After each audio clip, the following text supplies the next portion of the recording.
Mapolisa eGauteng anqinile kuba ngenene ubanjiwe unyana walo wayengumongameli waseZimbabwe uRobert Mugabe nongasekhoyo.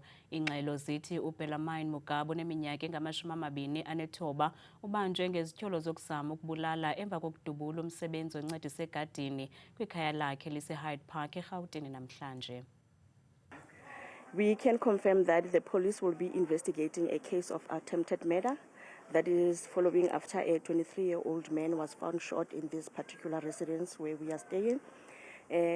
According to the information that we have at hand is that it was around past 10 when a diplomatic unit was patrolling around the area and they were stopped by a security vehicle that informed them that there's a shooting incident in this area. And upon arriving here, that's when they found the victim who was shot. They managed to speak to him before he was taken to hospital.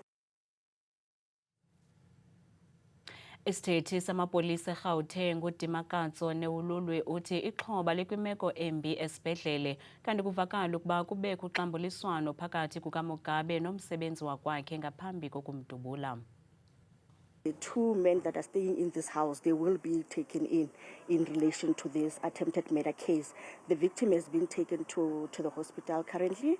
It was indicated that he's in a critical condition, but we are hoping that he will be fine.